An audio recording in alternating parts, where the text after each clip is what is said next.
given up on apps. I'm done with apps. Appetizers are my favorite part of the meal. Well, now hold on.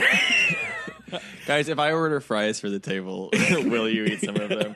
And if I ask fries to be my wife, will you swipe right on these fries? My beautiful potato bride. My several individual small potato brides. My fry harem. You know what? I'm not going to judge you if you want to marry some French fries. you can mash her, you can shoestring her, you can make her a waffle. Yeah, why hasn't the future come true that bigots predicted? Where it's like, now that gay marriage is allowed, people aren't marrying what's stopping fries? me from marrying a plate of fries? Potato lady. Please. I don't want to equate this with same-sex marriage. No. In any way, but there is a documentary called Married to the Eiffel Tower, I think. Or Married to... Yeah, I think it's called Married to the Eiffel Tower, and it's very fascinating. There is actually a disorder where you're attracted to like landmarks and cars. Yeah, and like so it follows these 3 or 4 people like on their journey, like and they like fall in love with bridges and like amusement cars, amusement park cars, like a ride at an amusement park, like a carnival ride. And like I feel for these people because like who am I to judge?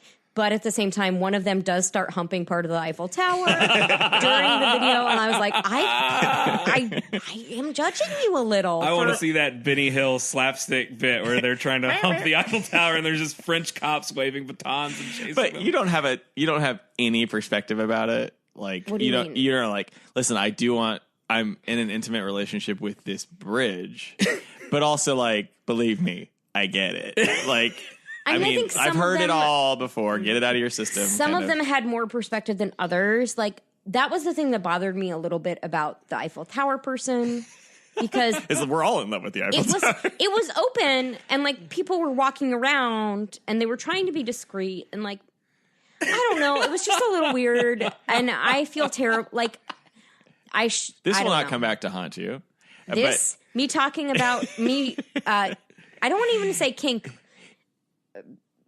Me shaming these people for wanting to fuck buildings. Fuck the Eiffel Tower? Yeah, that's okay to not be okay guys, with that. It's weird. Yeah, because, I mean, we all know you don't fuck the Eiffel Tower. You get fucked by it. It's like Kendrick said. I think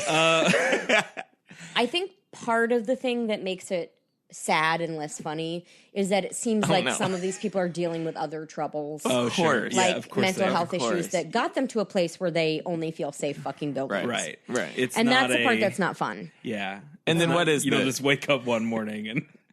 You know what? And it doesn't I'm done with men. Well, when you put it that way... What's your top 3 large-scale inanimate sites that you want to bump nasties? Mine is Astroworld. Just the whole park. Listen, it's not around anymore, but even when it was, they had to close it down for maintenance or seasonally, so I just run roughshod all over that. Maybe particularly the kiosk that sells those dog leashes with wires in them that look like you're walking a ghost dog. Yeah. I'd fuck Astroworld. Are we talking about if like you're okay? yeah. I'm my normal size. Or do we get to blow up to giant size so we can actually? I mean, my make thing is like happen. Real mix it up. Yeah. I was just regular size me. Okay, so we're bifurcating the question. What is the number one place you want to fuck? Current size. And then what is the number one place you want to have sex with as a giantess? Okay. My gut is telling me giant, current size, Astrodome. Oh hell yeah, man! Houston, we keep it. Yeah, I'm from the South, baby. Lone Star Boys. And then my gut is also telling me giant size. I think it's the new stadium in Atlanta, where the roof opens in sort of like a like almost like a sphincter. It's kind of like aperture. Sort of like, exactly. Yeah. I just like to point out that in both scenarios, Vanilla ass Kyle is fucking stadiums. Big or small, he's got a type. I don't know real size. Maybe the Chrysler Building. Yeah. I don't know. I love Art Deco. Yeah. And then if I can become giant, I don't know the building's official name, but there's a building in London that many people call the Gherkin. I was gonna say sit on the Gherkin. We're both fucking the Gherkin. It's a giant dildo. It's a giant dildo building. It's real that big boring. Ferris wheel. Yeah. The London Eye. Yeah. Listen, if we have any listeners that are gifted illustrators, could you please do a naughty caricature of us all getting off on my God. On the Thames? Just giant us waddling through the Thames. And then Emma and I politely taking turns with the Gherkin. violating ourselves with the Gherkin. On the shards there. If we can shave down the tip a little bit so it's not so sharp, I can sit on that. I mean, there's so many castles over there. Yeah, man. Like, let's just fuck all of London. Yeah, you heard it here. Fuck London. Fuck London. Fuck Literally. London 2020. Oh my goodness. We're coming for you. That's literally. We are definitely afraid of the dark. It's the scary and sexy movie podcast for people who are scared of everything. My name is Stephen Smith, and I am scared of everything. I'm Emma Holder, and I'm more scared of more things. I'm Kyle Romero, and I'm in love with the building. Kyle's new thing is he's trying to reinvent himself in the podcast to have like a little bit of a dimensionality every week, and I support that. Yeah. I do too. I give it my blessing. But my bit only works if you guys stick with yours, because then it's like I come in with the third thing and just it pops a little more. But I don't think we can forget that you're brave. You're also brave. Yeah, I am brave. I mean, that's a given. I mean, I guess it's brave to be in love with a building. I think it's the ultimate act of bravery. Fuck the troops. I fuck buildings. We were filming a couple of weeks ago a thing that essentially just required Kyle to walk around downtown Austin and kind of like pretend to hail a cab. And the two of us are so nervous and anxious in public. Oh my it just gosh. felt so conspicuous. So could you imagine dropping trow at like a World Heritage site and then rubbing all over it for cameras? Like, it's wild. Oh, I changed. Well, no. I was going to say, switch up here. You know that part in Roman Holiday where they stick their hands in that wall? I'd hit that. Pendulum should print out all of our erotica and put it in the Wailing Wall, like fold it up and put it in the Wailing Wall. If we got any Israeli listeners out there, we should know. His lips and tracks everything like creepily, but we might send you a care package so you can perform some sort of like hate crime on behalf of our sketch team. We're just like going for it today. Fuck London. Fuck religious sites. Fuck people that want to fuck buildings. But also call me. All right, so it's a new month. We're like now firmly in Feb. Which means firmly in Feb. Brewery. Firmly in Feb. So that means new theme. What's it gonna be? Does anyone want to take a stab at defining Naming what it? the new theme is? It's pretty straightforward. I guess it doesn't require explanation. It's vampires. Yeah. But we could call it Love Bites after that vampire movie about like a vampire rom-com that may or may not starring exist. Jim Carrey. Yep. What? No, that's Once Bitten. I never saw it. I might be thinking Sounds of like one shitting. Sounds bad. there's like a zombie romantic comedy. Yeah. Is that one that's Life After Beth?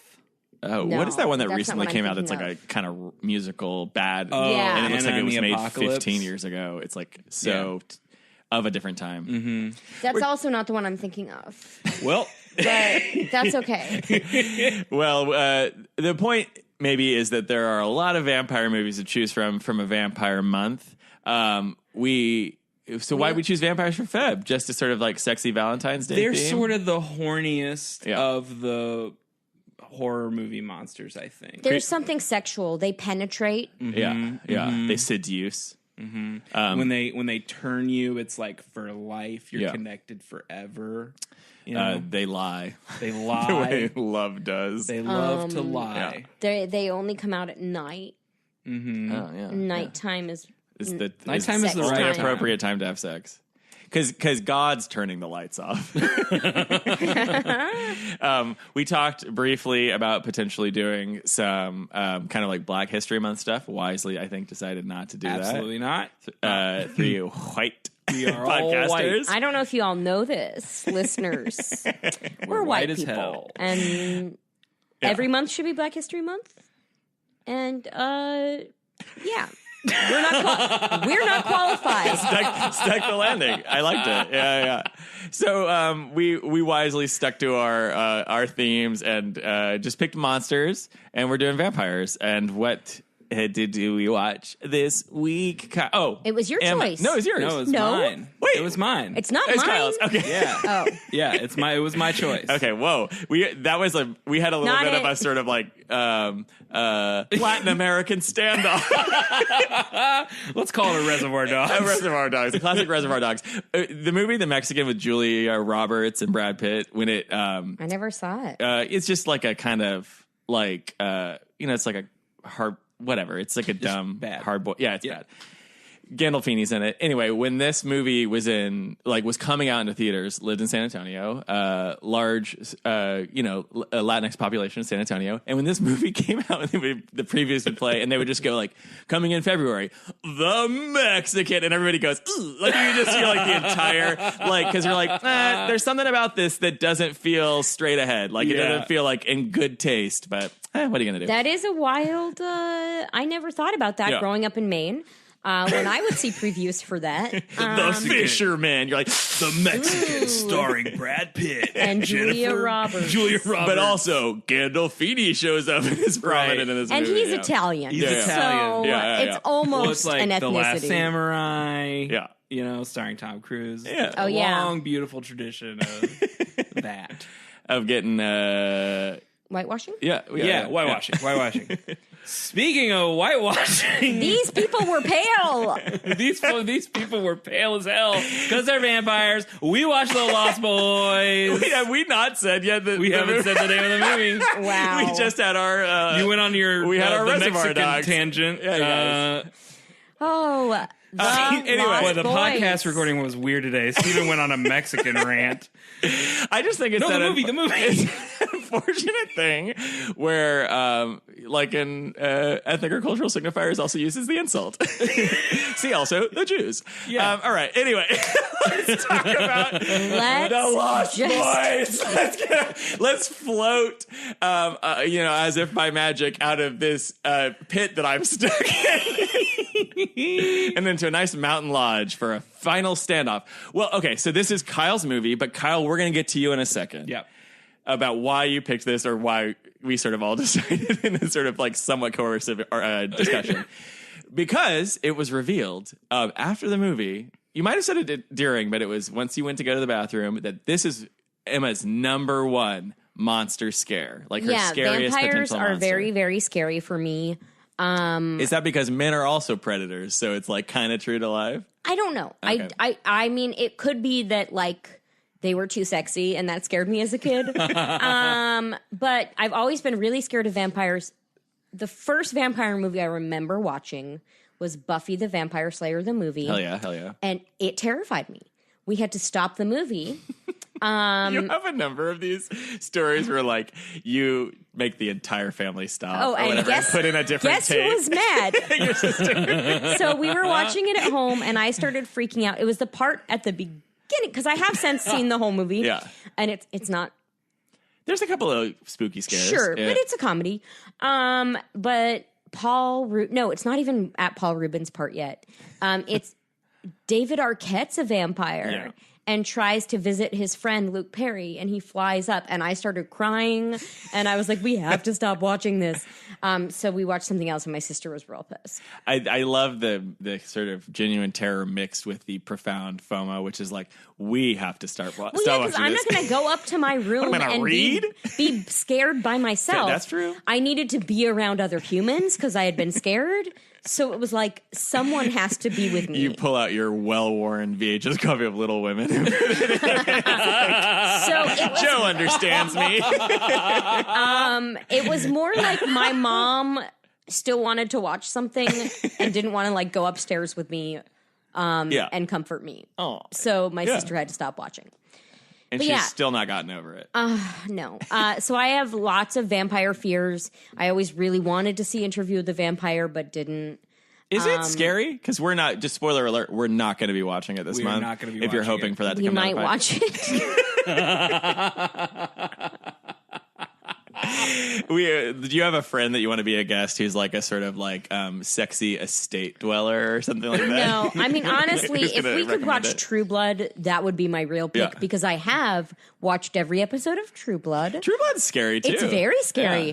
but I got hooked. It's Kyle's I got very incredulous. hooked, and like I had to finish it, even Yeah. though it's such garbage.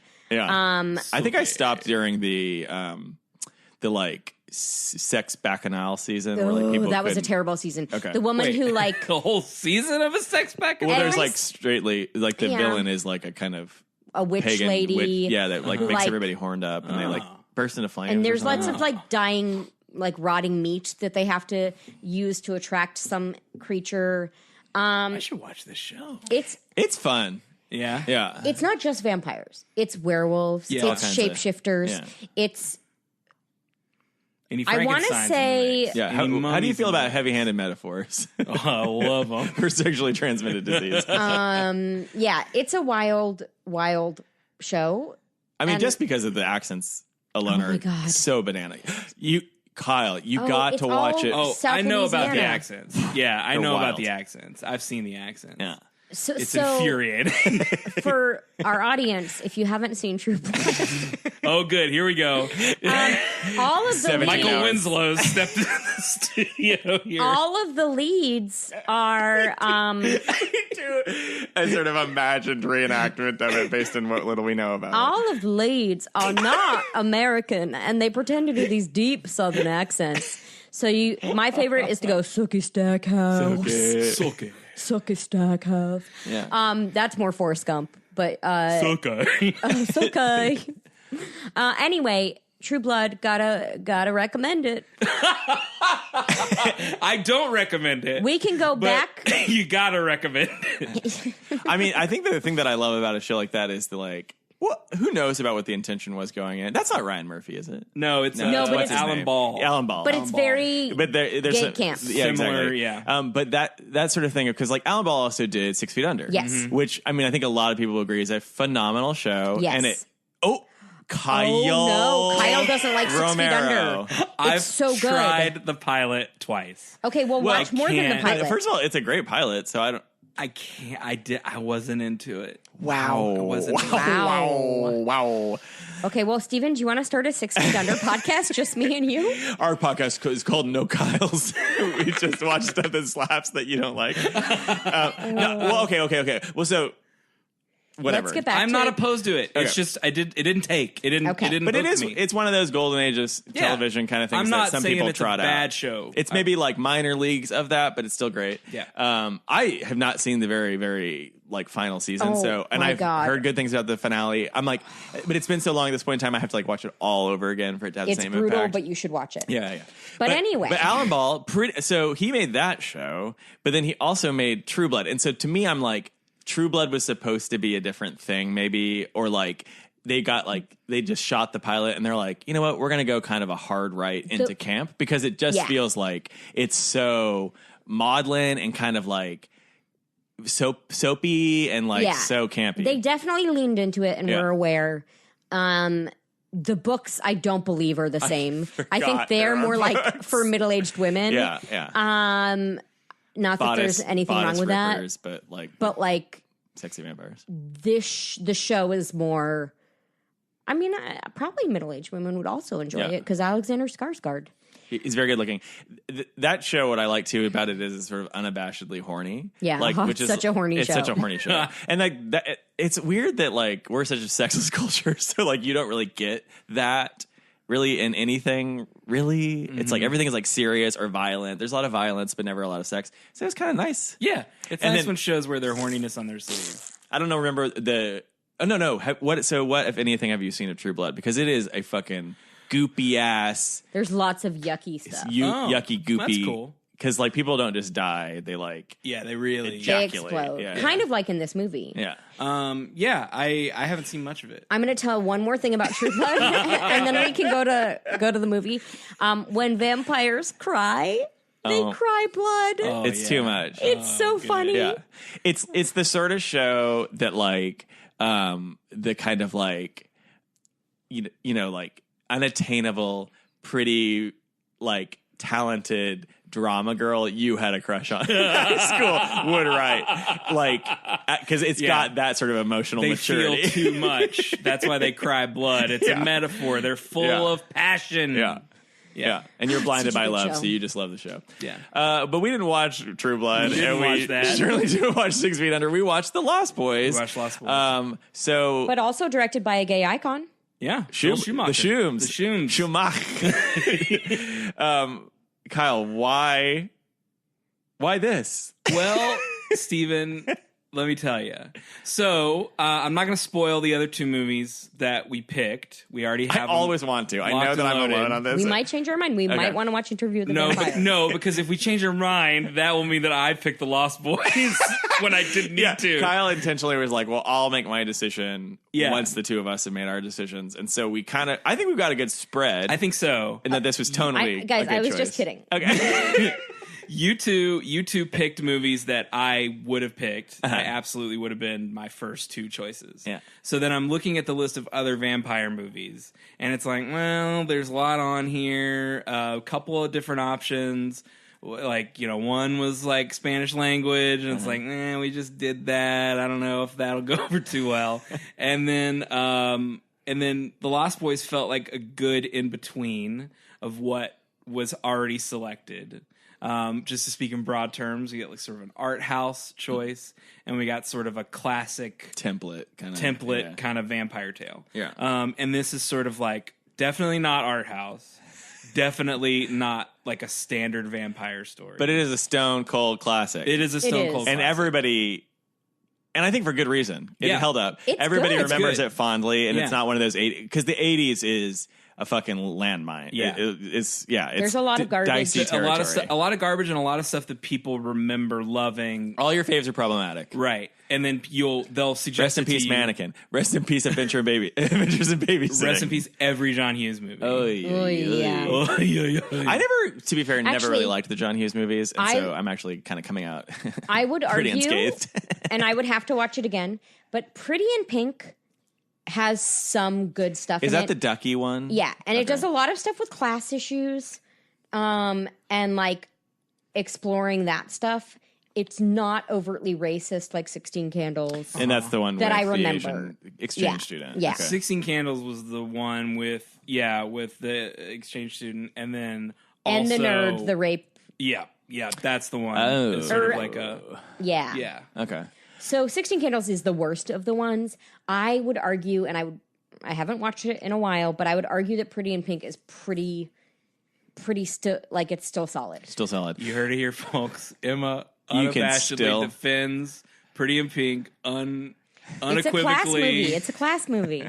There's no problems with it. That's exactly what I'm saying. If we could go back and live it, you want to make America great again? Go back to Pretty in Pink. Did John Hughes do Adventures in Babysitting? No. You know, No? Buck. I don't think so. Uncle Buck, really? Yeah. Because it's one of those Chicago movies that Yeah. just feels weird that it's like in Chicago. Yeah, it seems like he may have produced it. Because I love Adventures in Babysitting. I never we watched saw it it. 700 I times watched growing it up. a lot as a kid. And then you realize it's homophobic and racist, and you're like, Yeah. oh, that's a bummer. Doesn't it also star pedophile Jeffrey Jones? Oh. I don't know who that The is. principal from Ferris Bueller? Is he in it? Maybe he's not. I don't know. Wait, but John Hughes did do Ferris Bueller. Yeah, John Hughes Okay. did Ferris Bueller. Okay. Do you And guys, Breakfast Club, which I do actually think also holds up. Does Ferris Bueller hold up? No. No? What's I hated Bueller? Ferris It's weird. Bueller when I was a too, kid because 'cause I'm just like, I'm on the side of Cameron. Follow the rules. Yeah. Well, and also because he's like friends. he's emotionally and maybe physically abusive father is gonna tan his hide. Cameron's the way better character in the movie. Like Ferris Bueller's a piece of shit. He sucks. Yeah, he's selfish. Yeah. But Cameron is so good that I liked Ferris Bueller for Cameron. To wow I was him out like, a little bit. I'm that dude. I need some of that Ferris I did really actually. like Cameron, but I hated how everyone liked Ferris Bueller. His rich person voice. He's so smart. Still used today. You're Lockjaw, Connecticut, Lockjaw. Wait, and we discovered, I mean, everyone else already knew this. I love how we're talking about everything. February's theme is anything We're but. talking about the 80s. Listen, vampire movies, right? So anyway, John Hughes is probably The guy who played Cameron Yeah. is the oldest brother in Succession. Alan Ruck. He's great in it. And I He's so did good not in know it. that until I had watched the whole show. Y'all, and we love Succession. Season 2 can't come soon Be on the enough. lookout for I'm that so Succession excited. cast. We're doing it for season 2. Also, Mannequin still holds up. I love Mannequin. I love Hollywood. Well, I used to do impressions of Hollywood. Oh, It was no. like fun for Oh, everybody no. involved. Because here's for me. So if you're a kid and you're not sexual yet, you don't understand sort of sexual identity. Hollywood's the most fun. He's just the most fun cosmopolitan. He's an artist. He does like all of this sort of window decorations. For me, Kyle, he was the most fun. No, I'm making this face because I don't know anything about this. So movie. there's Hollywood a is scene. a- You've never seen A Mannequin? very flamboyantly gay man. Mannequin. Okay. He's a very flamboyantly Meshack Taylor gay man. of Designing Women fame plays. He's got Googie style sunglasses. He's very 80s, right? Oh, hell yeah. But he's so fun. But he's so fun. Such a fun character. And then there's a scene where Jonathan, whoever the actor is that plays the lead, Jonathan Silverman? is it? I don't know. Oh, who knows? I think so. He's dancing with Kim Cattrall. They're having they're just fucking having fun in the mall or this department store, cutting it up. And then they're dancing in like a room that's just boom boxes. It slaps, dude. It's so good. And then if anybody sees him with her, she immediately turns back into a mannequin. Mm-hmm. So Hollywood kind of he waltzes in. He's very dramatic, and she freezes. And he sort of like is sex positive about it. Like, oh, you have this kink. Like you're here all night in this department store and you're fucking this mannequin. I'm cool with that. And then he says, hey, maybe I'll get G.I. Joe and we can double sometime. That's like his joke, right? Like, I'll get a doll. You've got a doll. I'll get another doll. As a kid, I was like, man, this Hollywood guy, he's so eccentric. He's got a friend named G.I. Joe. And they're all going to go hang out together. That dude rules. Anyway. Mannequin holds up. We're 30 minutes into this episode about Lost Boys. And why don't we get a fucking breakdown of this classic, this Stone Cold classic? Okay, well, our girl, Diane Wiest, is going through a divorce. And she and her sons, a young Jason Patrick and an even younger Corey Haim, move out to California. It's pronounced Haim. No, I'm just kidding. The father of the Haim sisters. They move out to California to live with her eccentric dad in a town called Santa Carla. Carla? I think it's Carla. It's Carla because it's not a real town. They had to change it. Oh, got it. So it's Santa Carla. And something is wrong in Santa Carla. There are lots of punks. Murder capital of the world And- is written on the back of its billboard. Yeah, very idyllic town, seaside town, happens to be the murder capital of the world. Diane Wiest meets a young Richard Gilmore. The actor who played Richard Gilmore, and they maybe are interested in each other. But Jason Patrick meets a mysterious woman at a bonfire, and by meet I mean sees, doesn't speak to, follows her, ends up getting ensnared in a vampire cult, a teen boy vampire cult that lives in a cave and surfs, apparently. And so he gets turned into a vampire by Kiefer Sutherland. Half vampire. Which means basically he just seems really hungover all the time. But he is hungry for blood. So meanwhile, his younger brother, Corey Haim, Corey Hyman. That's my fucking improviser right there. Corey Hyman and meets Corey Feldman and another actor.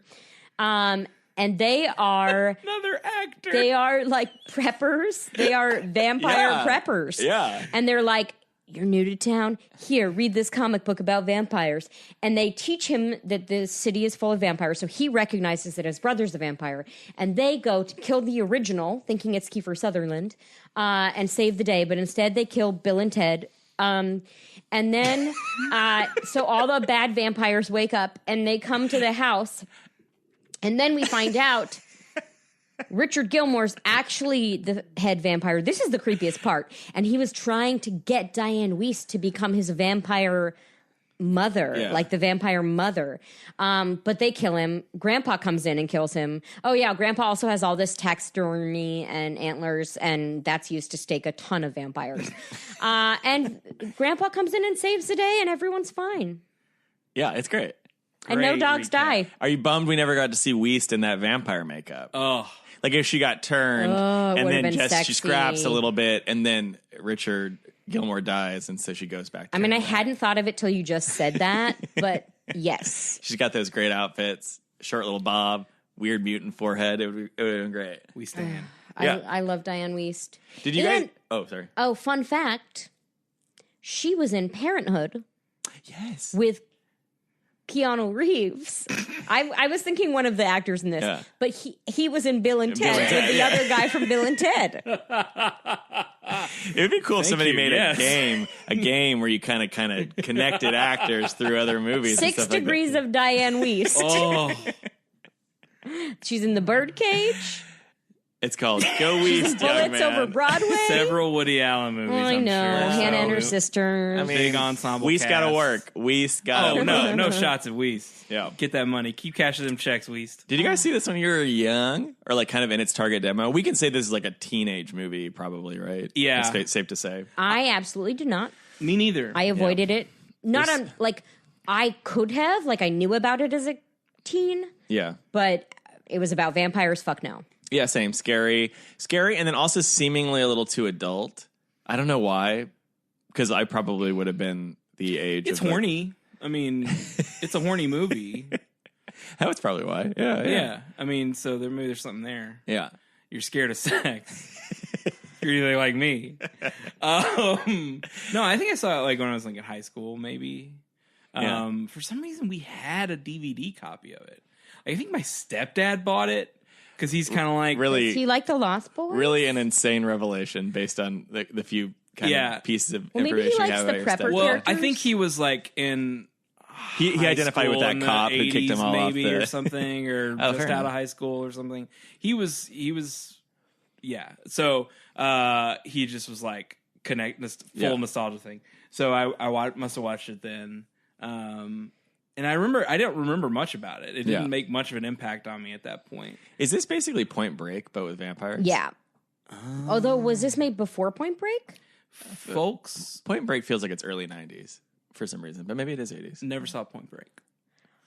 I might not have seen but it I've all the never way seen either. it all in one chunk. Yeah. Like, I've watched enough parts of it on TV that I think I've seen it all, but I've never sat down and watched Point Break. Point Break is Maybe basically that like should The be a movie Godfather. we watch. Yeah. Well, because we're all scared of jumping out of planes and open water. Yeah. Yeah. And I'm scared of the FBI. I'm scared of those president masks that they wear. We'll have a theme month that's like, come on, guys. Where This we is just not watch a- things that, like, you're really off the reservation at I'm this scared point in of time. having to shoot my best friend. I'm scared of female directors directing male leads. I don't feel like I've seen it all the way through, but it is one of those iconic things where we're talking about another movie. And it's weird, too, because we liked Lost actually Boys. liked this We movie. loved it. And there's a lot to talk about. Yeah. So, Okay, sorry. back to Lost Boys. I think the thing I really enjoyed about this is that it really had a fun tone where it was able to be scary, but it was also very funny. Yeah. It strikes this good balance of like it's campy and silly, like the performances, especially of Kiefer Sutherland. It's like so big he's and all weird. in. He's Yeah. all in. The kids are also big in that 80s way. Yeah. Corey Feldman is It's great. just like a so lot. good in it. Is Corey Feldman's voice really that low? It felt like Or is an he like putting it affectation. on? Okay. But I don't know. I'm like, this is a little ass man. Yeah, I feel like his voice is always that way, but maybe not. Yeah. Well, do movies like this exist anymore, or is that like a product of its time where it's kind of like multiple quadrants? It's like sort of a kid's movie. It's legitimately scary. It's kind of like gross. It's like maybe a little sexy. There's hero kids. I feel like Stranger Things is trying wants to do to it. be it. Yeah. But it's missing a lot of elements. Well, it's because here's what's interesting about this. Like Jason Patrick, Kiefer Sutherland, the woman who plays Star, these all look like old. They're obviously in their 20s. They're like 40. Yeah. And so this sort of sexual tension and romance between them seems like not weird. Right. And then it doesn't even really feel that weird like around kids, because like if you've had older siblings that start to date and you're kind of like, what? Mm-hmm. Like it feels like that's true to life. But nobody on Stranger Things, they all feel like they're the same age. Or like even the older brother and the older sister feels like she's maybe a couple of years older. So like you don't want this sort of like romantic element, I think. Yeah. But maybe I'm wrong. I love teen romance more. But like I don't want to see them like have sex. Yeah. Yeah. Well, so Jason Patrick and Star go to Bone Zone. But we don't really see much. Yeah, but they're also like both like Vampires. Obviously adults. And so it's like it's not weird to be like, why is there And they're this both movie crazy even hot. So. Takes place at like school's not happening, right? So you never see all them. This free For all you with know, a backpack, you're just like yeah, at a exactly. locker. You're that like, would have been really funny to see. Yeah. Everybody in this movie is very good looking. Yeah. This is another reason why this caught on, because it's like if you cast a vampire, that vampire, everybody has to want to fuck that vampire. But and this movie does it pretty well, with the exception of the rest of the gang. Some of those. Kiefer's hot-ish. Star's hot. With the mullet. Yeah. Jason Patrick is Jason a Patrick's beautiful beautiful. man. Jason Patrick is shockingly beautiful. Those cheekbones. I mean, y'all, Weiss. that face. Holy shit. Face. He's got the jawline. He's got the cheekbones. Yeah. Diane Wiest. Even Richard Gilmore looks... Yeah. We were all a little horny My for man him. Edward Herrmann has a good-ass look in this movie. I think he looks great. Yeah. Richie Rich's dad is looking dynamite. Yeah. Everybody, we were all like, oh, we all had a moment, like audibly kind of went like, oh, like, because he looks really, really young. It's 30 years ago. He's dead now, but this is 30 years ago. He's got like a cool ass style and very cool glasses. And then we all, I think, sort of simultaneously realized he looked something like an improviser. And so then we were weirded out. I'll cut it. And we were just like, huh? Oh, it spoiled it a little bit. He has a vibe here. First of all, works at a video store. Very attractive job in the 80s. Very 80s, yeah. And looks like somebody who would like tell you about Devo for the first time. He probably had a good record collection. He had a jukebox in his house. An ironic keytar. He's learning how to actually play. Yeah. Okay, so everybody's hot. Everybody's hot. So I would argue Bill and Ted Man... Less so. Here's my thing. I'm watching this guy, as long as we're fucking dragging that guy who plays Bill from Bill and Ted. That's a weird looking dude, right? That's a weird looking dude. Because he's kind of bug eyed. Yeah. And he's kind of froggy. Got a weird kind of goblin face. That dude booked in the 80s, in the 90s. So, like, I mean, I guess chase your dreams is what we're saying. My understanding is now he's like a nice guy. He's like one of these like genre filmmaker guys. Like he directs movies and stuff. Okay, thanks. So I think that's cool. My sister does this to me all the time, which is immediately makes me feel bad about this ledge. Well, no, he still looks weird. He's still a little weirdo, but I think this movie makes him look a lot weirder than. Like, he's wearing a weird jacket that's got a crimped wig. Crimped wig, and like I'm sure they all had powder on their face. To pale them up. Why do you think? Because this is an '80s thing, right? No, vampires have long hair. A lot of them do. Is it because it's that courtly sort of like Fauntleroy, like effeminate masculine thing? I mean, there's a lot of vampires with long ass hair. I don't think they have to, but it seems like it's a thing. This is an 80s thing where they're like obviously hair metal-y, punky. Yeah. Well, but okay, so are we talking about like filmed vampires? Yeah. Yes. Okay. I mean, Dracula doesn't have long hair. Are we going to see some weird wigs if we watch a straight up Dracula movie? I mean, if we watch, depending on which Dracula movie we watch, we might. But I mean, like the first was Nosferatu, but like. He had long hair. No, he didn't. He didn't have bald. hair. He's bald. So the opposite of what you said. But like the like pop culture definition of this is what Dracula, this is what vampires look like. Yeah. It's just like a middle-aged man with like just slicked back regular hair. Oh, because I almost think of it as like a little curtain of hair. Like the Bela Lugosi, Bela Lugosi is just short hair. It's just short, fair slick back, and he's got that widow's I think modern takes on vampires do often have long, sexy. Yeah. Because they've got like a ruffled collar. They're like more like rich. I mean, Interview with the Vampire, True Blood. Yeah. Eric cuts his hair.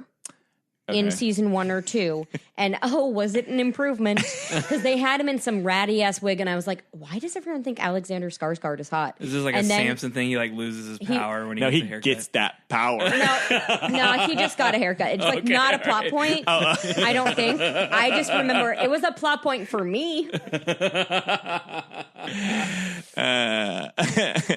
Okay. I don't know what else about fucking Lost Boys. We didn't talk about the fucking kid. What's his name? Corey the little French child. Laddie creeped me the fuck out. Guys, Laddie looks so 80s. Yeah. Like that hair, that long hair, but it's like kind of blunt cut. And then he's wearing, like somebody said, he's got a Sgt. Pepper jacket on the entire time. No, I said she had a Sgt. Pepper jacket on. Oh. He's got like some kind of drum major. He's a Les Miserables outfit on.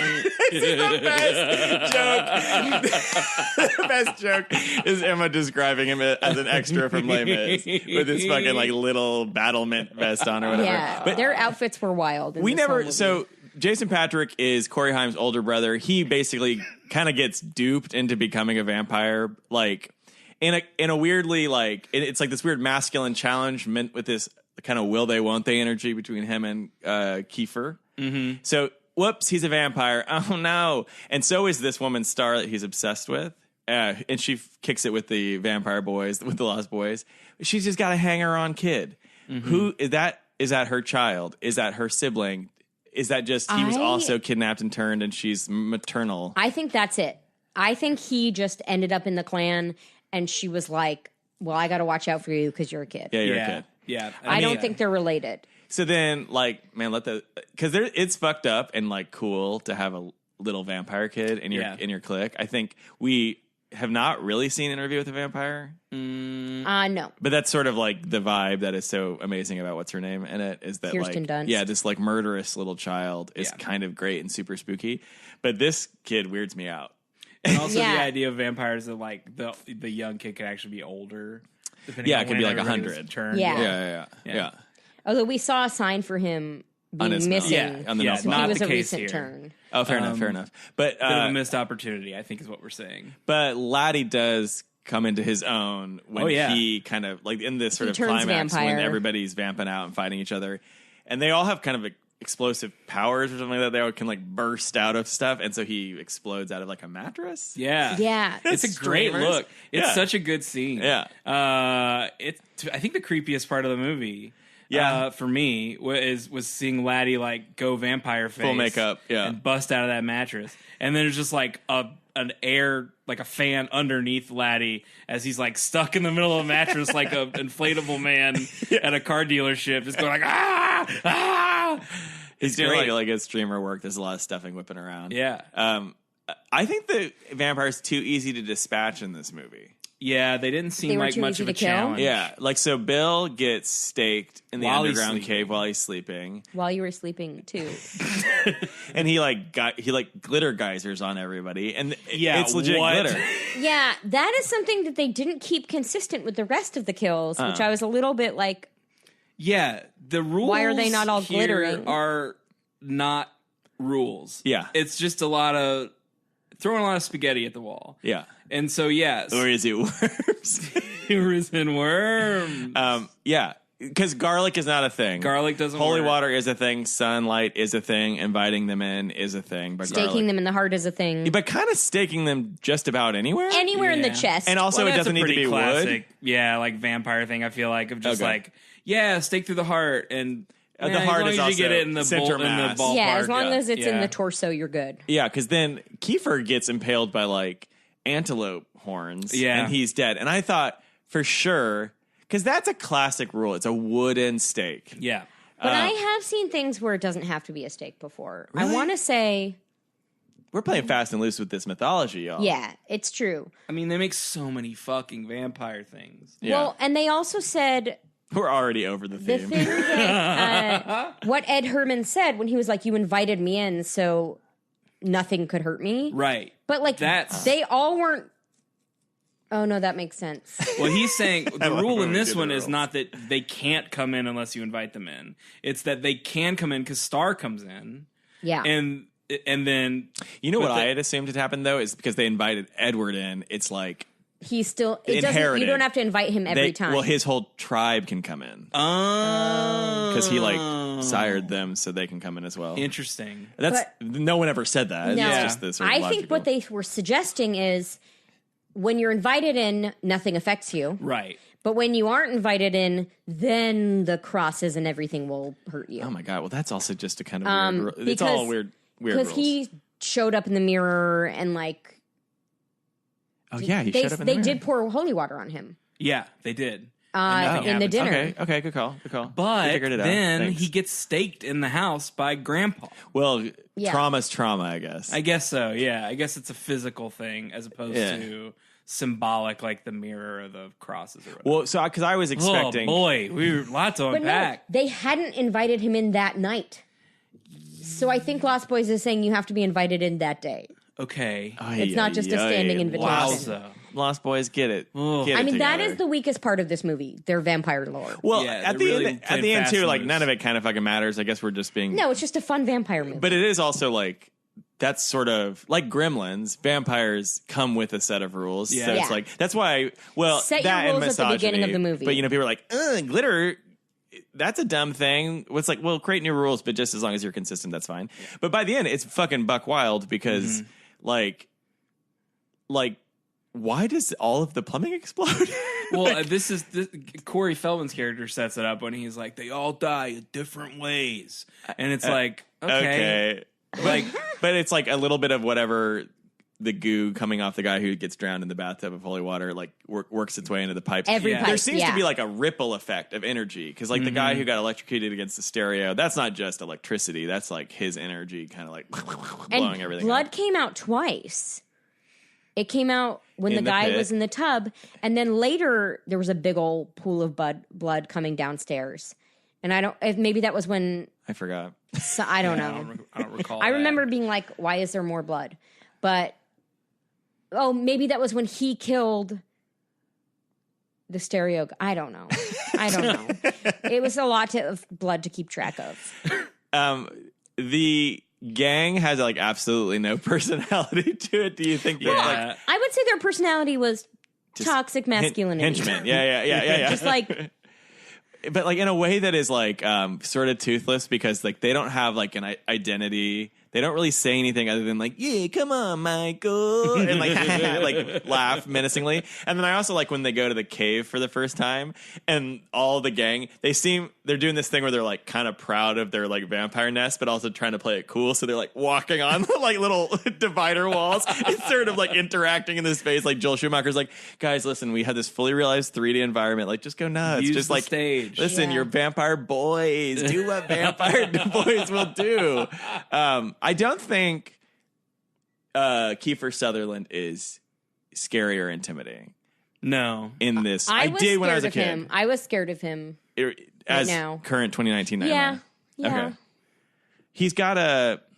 But I could see your point. I'm very easily scared of vampires, and he's Yeah. scared me. I think even just as like a kind of like street tough punk who rides dirt bikes and stuff like that, he seems kind of like just annoying more than anything. Yeah. But kind of like that's everybody in this movie. That's like everybody in the town that's not the family. It's just kind of a pain in the ass. It's a real classic 80s leather jacket bully vibe, you know, like a Roger Klotz from Doug kind of like sitcom bully kind of thing, I think. Yeah. But just like taking a little bit, I don't know.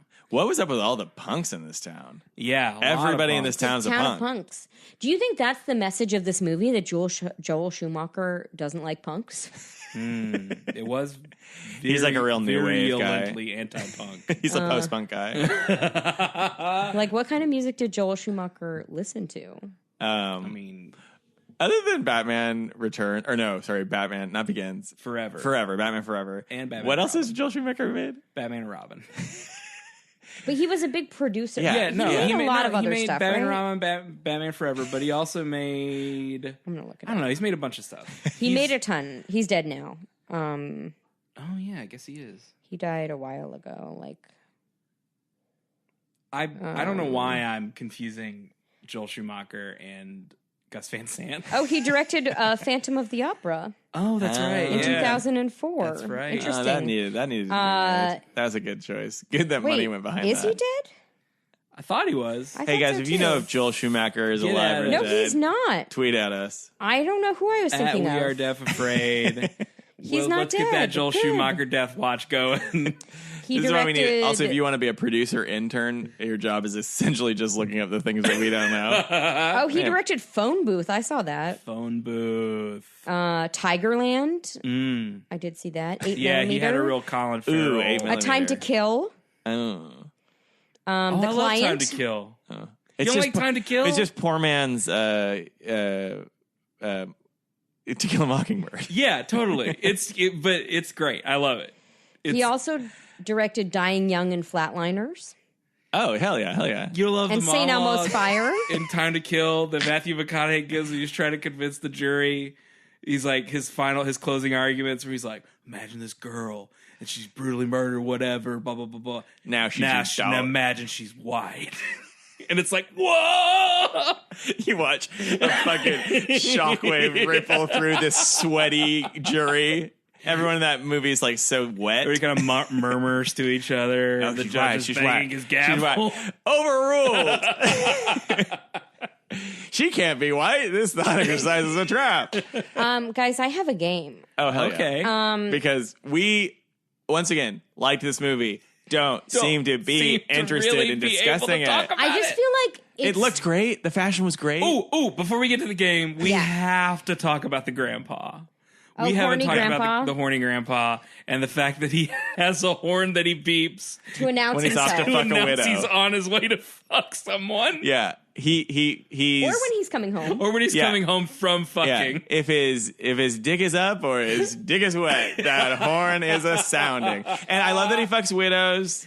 Yeah. That's great. The Widow Johnson. Yeah. He stuffs their beloved pets, and then Stuffs them. I'll say it stuffs for them. you. am I thinking? So if this is not the game I wanted to play, but Okay. if you had to pick a like This is your only game. nope. If you had to pick a horny horn sound. Yeah, what's your noise? What's your noise to announce yourself? I mean, real question. Yes. What's your noise to announce yourself when you've come home from fucking? I think it's either like "Bauga," you know, Yeah. a classic, or "Whoop whoop." That's the sound of the police. Mine is just a KRS-One sample right before I have sex, so everyone's scared. Mine is an audio clip from the Animaniacs, and they would go, "Hello, nurse." Oh, that's good. I haven't thought of mine yet. Cool Cool to weave in childhood memories into your sexual fantasies. Kyle. I think I would put. I'm normal. I would make mine something really dissonant and like sad, like Heathcliff. It's me. I'm Kathy. I'm coming over. Let me into your Emma window. only fucks to Kate Bush. This is WADAD canon. Oh shit! No, yeah, my horn would be running up that hill They're in the noise. trees. They're coming. The Hounds of Love would be good, yeah. When I was a child. I'm just coming up. It's like. Guys, listen. If you're out there, if you're into minute 55 of this Not the Lost Boys episode of WADAD, what Kate Bush song do you fuck to? Get at Please, us on Twitter and let us know. Please, someone make us a Kate Bush soundboard with all these fuck noises. Okay, here's my real game. Okay. And it's more of a Are we done talking about Grandpa? Yeah, I think so. Yeah. He horny rules. He's and into fun. taxidermy. He He's has a great very long, character. little, thin rat tail braid. He wears a Vampire headband. hunter who fucks Yeah. widows. I love it. And then he does have the final line of the movie, which is like, the one thing I hate about this town is, oh, the fucking vampires. Blackout. Yeah, like he knew the whole Yeah. time. This Second City ass, like 2.5 hour sketch. Okay.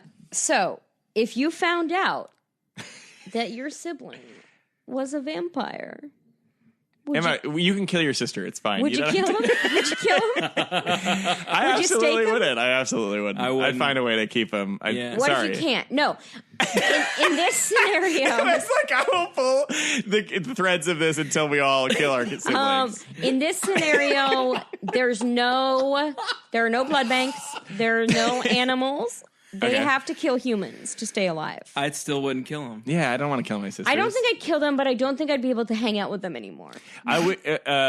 You got a fun movie for you to watch in a week or so that will really kind of bring this into stark reality. More to come on this subject. It's the classic vampire conundrum. Yeah, it's why they're in addition to them being so good at like downstairs stuff.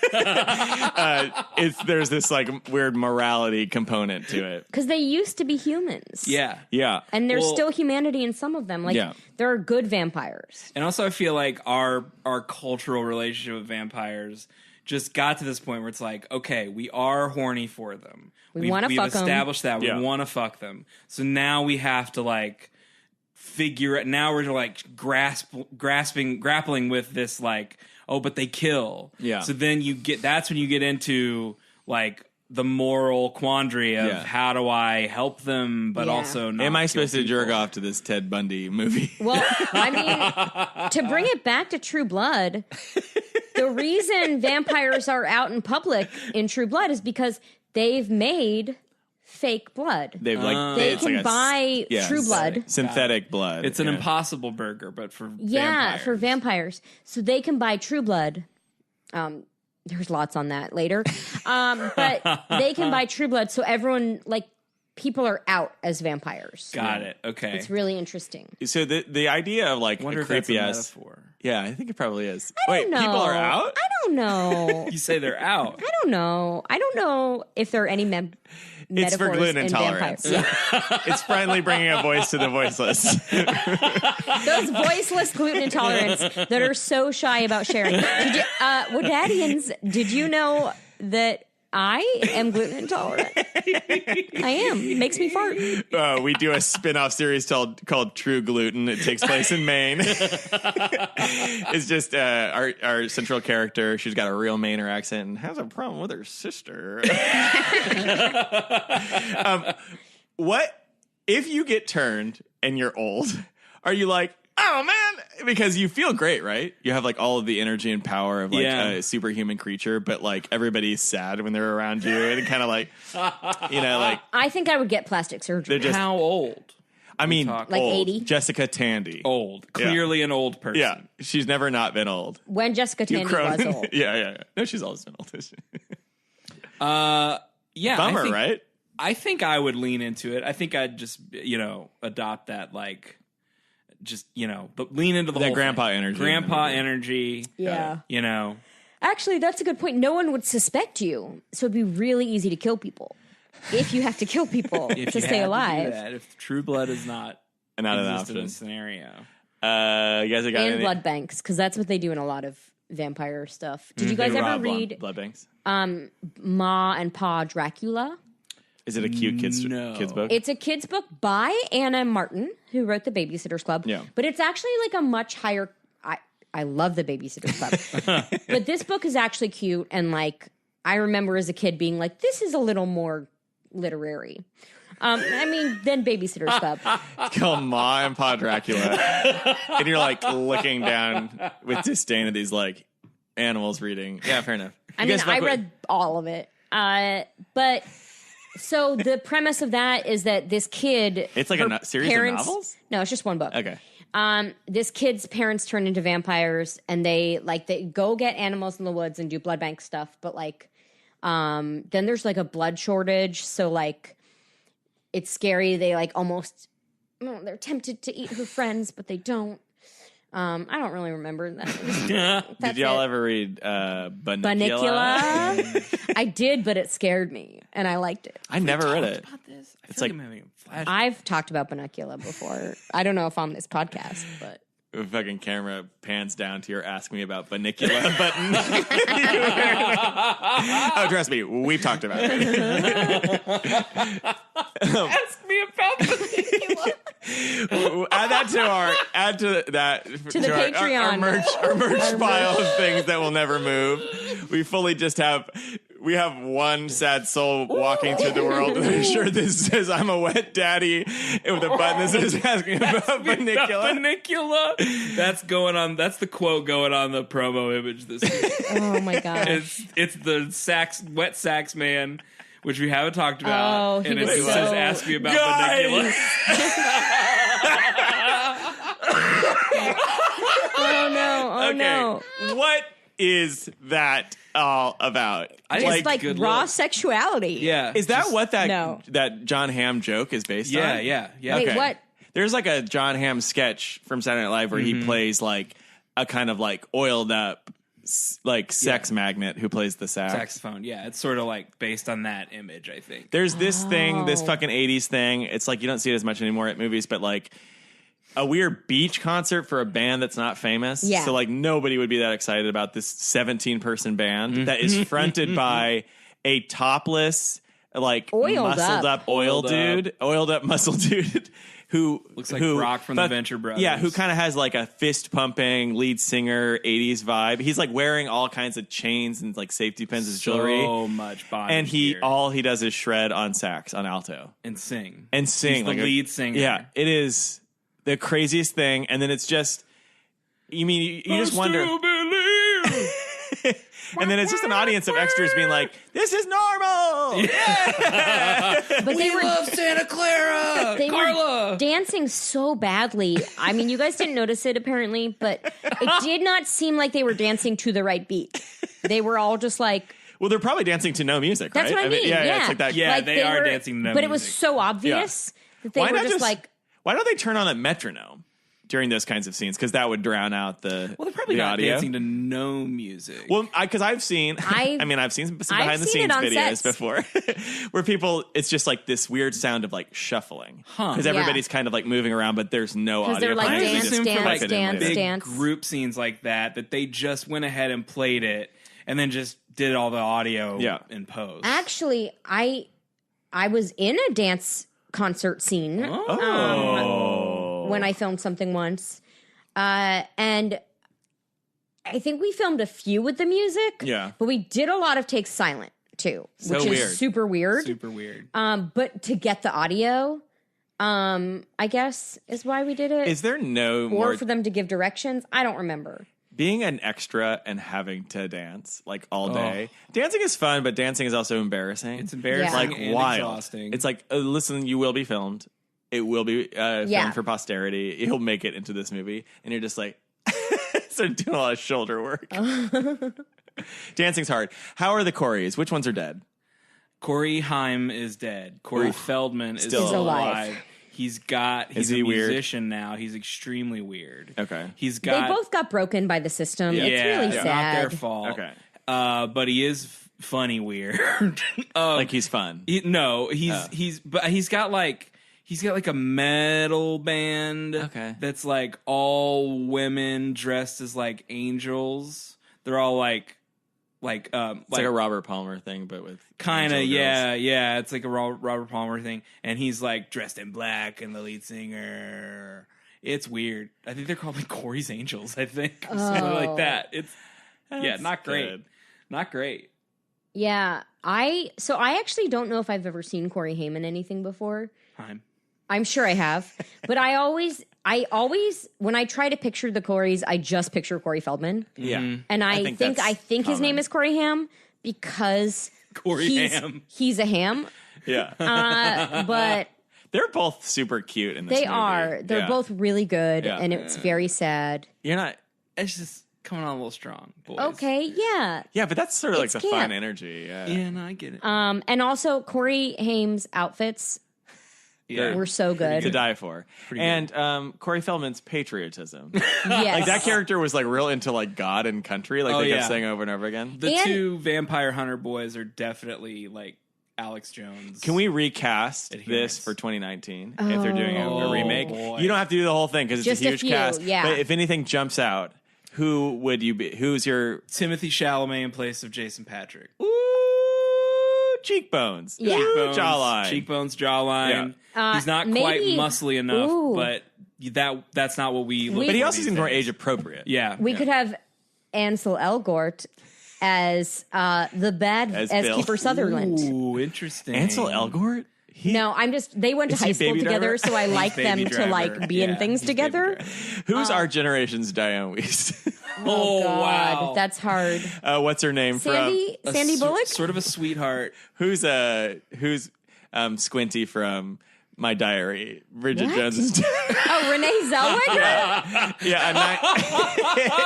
Yeah, we'll get Squinty from My Diary in there. Listen, guys, my I'm the God. podcast mom. I can't keep these names straight. I would put Amy Poehler in it. Sort of a comic actress. Not sort of. Yeah, a she can comic lean actress, into the comedy. like Diane Wiest, I would say primarily was. Okay. Is. Right. Sorry. I don't know if she's currently working or retired. I'm sure she is. Who's playing Guys, Eddie Herman? I was going to say, guys, he's got a lot of heat on him right now. He's got a new show coming up. Is there room for Pete Davidson in the reboot of The Lost Boys? I mean, honestly, he could absolutely be one of the vampire lackeys. Yeah. He would be great. He's so pale already, and I think all the tattoos would really add to it. Yeah. And then, presuming they're still on good terms, Ariana Grande plays Laddie. As Star. As Laddie. Oh, as Laddie. Who are I don't know any Just kids. Ariana Grande. No, we get young Sheldon to play Laddie. Who's our Corey Haim? Do we get all three Haim sisters to play Corey Haim. to play Corey Haim's character? And Just then base face. Whatever her name is. Corey Feldman would be any of the kids from Stranger Things. Yeah, Just because I it would be one only of know Stranger them. They're Kings. the only child actors. Oh, that's it. Yeah, it would be instead of Italian Corey Haim, one. it's Finn Wolfhard. It's Right. that kid. He's Got the it. one that's clearly going to blow up. From Which that one show. is that? Skinny, kind of like bird-like. Yeah, He's in bird-like. It. And he he looks like a Chalamet sibling. A little Chalamet. So Is it'd he be perfect. Michael or He's the one who's the main one? who's in love with 11. Yeah. There you go. Okay. But Solid. who is Eddie Herman though? I don't know any little kids. No. Oh, wait. Not Max. Laddie. Who's playing Max? Devo guy. Mr. Gilmore? Mr. Gilmore. Of course. I mean, this is always the danger of playing one of these kinds of games, which is it's fun, but it's also dead air. We can cut out this dead air. Okay, I'll cut it out. Trim I'll it. cut it. Trim I'll it. You cut know it. what? I want to see Edward Norton in that role. Oh, I think all he right. could do it. Yeah. Okay. I just listened to his voice in I Love Dogs recently. He's great. I love it. I've Let's always get loved more Edward Norton. Edward He's- Norton back I in think the he's movie. supposed to be an asshole in real life, but I'm sure. Oh. great He actor. was great in his cameo appearance in the Stella television series. I agree. Let's rate this movie. Let's rate it. All right. Kyle, you'll go last. I'll go first. Okay. It's thumbs up. It was fun. I remember, not having seen it. I think when this came up, the kind of it feels like somewhat iconic, but the kind of first person camera perspective, kind of lurching midair towards the boardwalk was like, oh yes, I've seen this recently, and I do feel like I saw it about 5 years ago, but that might as well be a lifetime ago for me because I don't have any recollection for other than a couple of kind of key scenes. And then there was a lot of crosstalk about whether or not Richard Gilmore was going to be evil or not. And then I just about 2/3 from the way was I can remembered. imagine him in this makeup, as though it was a memory. So I was like, oh, okay, I know what's going to happen. You did say out loud, I remember something. I remember something. I'm a mole boy, working with my therapist to sort of process some of those repressed memories. So I just had to write it down. I'll share it with her later. So it's a thumbs up. It's a very fun movie. I think we sort of beat around the bush for whatever reason, but we really enjoyed it. Is it scary? I fucking screamed out loud when Richard Gilmore got hit by a kite. I did too. You were looking down. We screamed at a couple of the same moments, but there was a moment where I screamed out to an embarrassing degree. Kyle sort of just slumped, and I looked over to you, and you were looking at your phone, so you didn't. I don't think it had the same effect on you. I was purposely looking at my phone a lot during this movie because I was so scared. Even though I was engaged, I did like it, but I was like, can't watch. This is not to be a bastard, but I'm like both excited and saddened to hear that vampires are so scary for you, because I don't think that we knew that when we settled. We did not. I didn't tell you guys. You did not mention that. I set myself up for this. I know. Okay. But yes, this movie is it? No. What did you calm yourself with? So I don't think it's super scary. I'm gonna give it like 2. I'm gonna give it 2 tickets to that Sexy Sax concert. I still believe. All right. Sorry. I give it a thumbs up. Yeah. Even though I will say, I wanted to give a shout out that I meant to do earlier. We are sponsored by doesthedogdie.com. So many dogs in this movie. Because there were a lot of dogs in this movie. So into the movie, I did get worried. And so I was able to go on that website. And not only did it tell me no dogs died, I got to look at a whole list of things about that potential triggers as to whether or not it would happen. So I think I'm going to start looking at that website before every movie now. Yeah. Anyway, real great. Doesthedogdie.com. It's not just about dead dogs. But it allowed me to relax a little and just enjoy the movie because I knew kind of what things were coming. But that being said, it was still very scary for me. That fucking cave was very scary. The Edward Herman or Richard Herman, whatever his name is. No, he's Richard Gilmore. Edward Herman. That ending got me. I was like, because I really believed that he wasn't. Yeah. And that maybe they had gotten his dog. Right. He's such a nice guy. Yeah, he's such a nice guy. They really tricked me. Yeah. And I thought that was a fun twist. Like, I think they pulled it off. It paid off. I really liked the ending. I think it slapped. I was trying to really sell slap because it's not natural for me.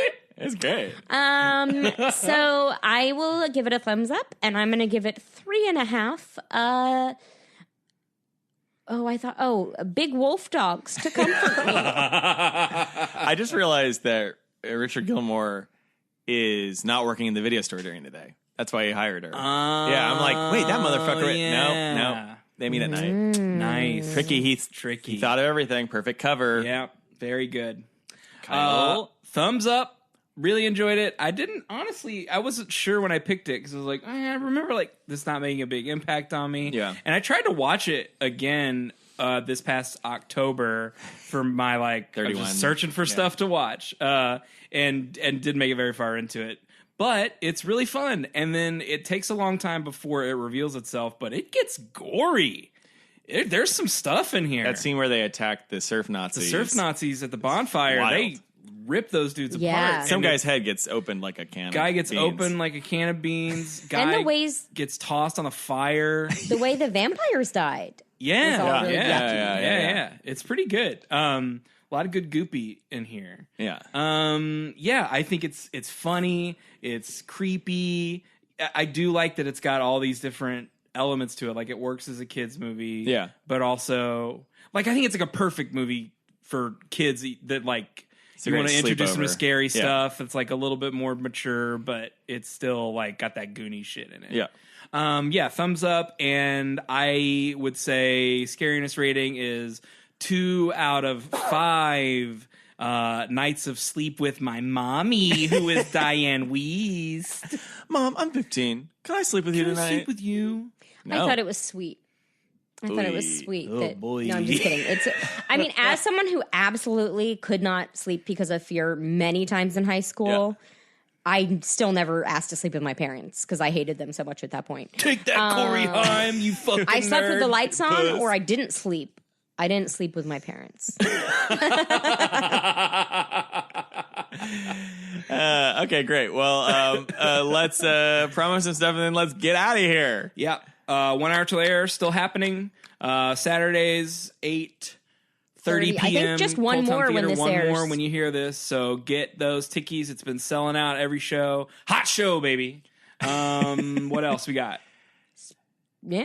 This podcast. This podcast. Rate it. Review it. Subscribe on iTunes. Subscribe on iTunes. Tell your friends Tell about your it. friends.